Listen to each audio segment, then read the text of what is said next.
Yo, Master. Sorry about that, Crazy Hand.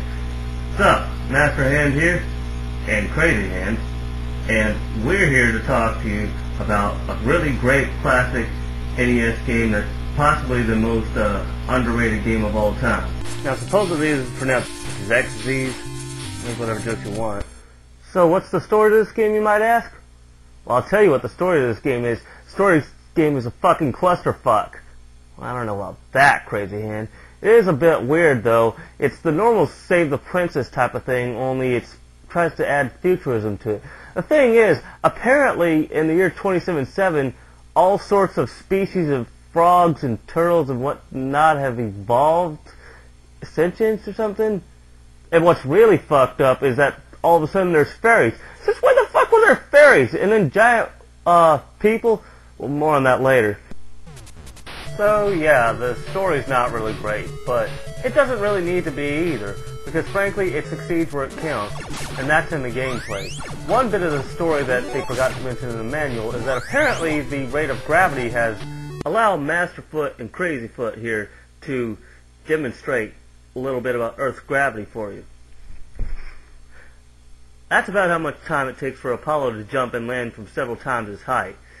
So apparently, the Earth's gravity also increased by the year 2777. Now before you get discouraged, just know that it's not to the point that you can't control Apollo or anything.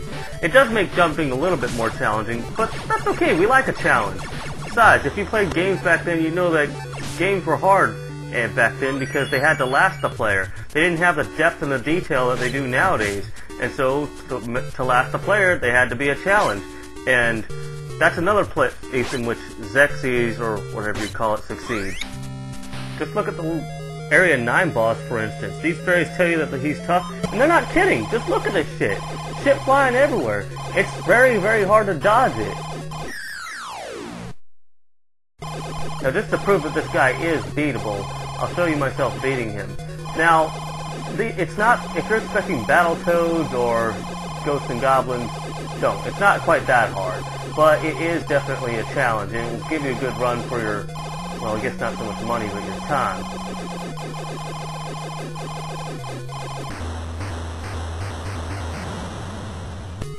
There's also plenty of fun stuff to do, like this battle right here, where you can beat this guy, and then you can either be a good boy, or you can be a complete pervert. And just look at the size of her. See what we were talking about when we said there were giants involved? Apollo, you don't want none of her. Her massive, you know what, I can't say it because it would violate YouTube's terms of service, would quickly engulf you, dude. But where this game really succeeds is where it has all the good things we would remember from the 8-bit era. Big bosses, lots of levels, plenty of enemies to destroy, decent length levels, flying through space, space battles, cool power-ups, cool weapons, everything. And even cool music. The music throughout the whole game has a theme of sounding like space music. And it does a pretty good job of it. So, all in all, this is a very good game. In fact, what's really cool is when you think you're done, you think you've beaten the final boss, you actually get to go and fight the fortress that you just went through. I mean, okay, it's kind of cheesy, but it's cool, dude. One final big boss fight. And then once it blows up, you get the ending, which is kind of meh. It's better than Super C's ending, at least. But Super C was also a good game, don't get me wrong. Its ending just sucked. But anyway, if you're not playing this game, you're missing out, and I want you to check it out. So, this is Master Hand. Don't leave me out of it, Master Hand.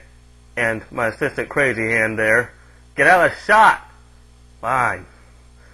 So, see you later.